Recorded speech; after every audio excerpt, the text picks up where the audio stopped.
कराची में सुबह से बूंदाबांदी और हल्की बारिशों का सिलसिला जारी है। महकमा मौसमियात के मुताबिक शहर में अब मजीद तेज़ बारिशों का कोई इम्कान नहीं, अलबत्ता रात तक फुहार पड़ती रहेगी। मलिर नदी और लियारी नदी के बहाव में तेज़ी का सिलसिला थम गया है, ताहम ठड्डों भरने से बाहर आने वाला पानी ताहाल कई इलाकों में मौजूद है।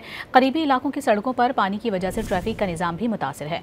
मदरास चौक के करीब पानी जमा होने से शहरियों को आमद और रफ्त में शदीद मुश्किलात का सामना है। कराची में 2 रोज तक मुसलसल मौसलाधार बारिशें बरसाने वाला सिस्टम दम तोड़ गया। अलबत्ता आज शाम या रात तक हल्की बारिशों का सिलसिला जारी रहेगा। इसी सिस्टम के तहत शहर में सुबह से बूंदाबांदी का सिलसिला वक्फे से जारी है। महकमा मौसमियात के मुताबिक बारानी सिस्टम का असर फिलहाल जामशोरो, ठट्टा और सजावल में बरकरार रहेगा, जिसके बाद ये सिस्टम बलूचिस्तान में खूब बादल बरसाएगा। उधर 2 रोज कबल लबालब भरने वाले ठड्डो डैम का पानी ताहाल मुकम्मल तौर पर वापस न हो सका। सादी टाउन समेत करीबी इलाकों में पानी अब भी मौजूद है। उधर स्कीम 33 में सुपर हाईवे के करीब भी पानी जमा है। हाईवे से मदारस चौक आने जाने और मुबैना टाउन थाने से मदारस चौक जाने वाली सड़क ज़ेर-ए-आब है।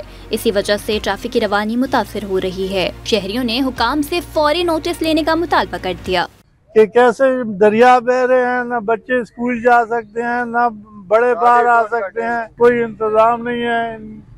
ये लोग कहाँ जाएं तो कहाँ जाएं। इतना पानी है जो गाड़ियाँ नहीं चल सकती है। हम परेशान, खुद पैदल आए हैं, गाड़ी छोड़ के इधर पैदल आ गए हैं। कोई कुछ करने वाले नहीं है, सारे कटे करके चले गए बस। पीने का भी पानी नहीं है, उल्टा ये नुकसानी पानी आ रहा है। गंदगी कहाँ से आ रहा है पता नहीं आ रहा है, इसका इलाज करो। मलिर नदी और लियारी नदी के बहाव में तेजी का सिलसिला थम गया है। इस वजह से नदी के आसपास इलाकों में दाखिल होने वाला पानी काफी हद तक कम हो गया।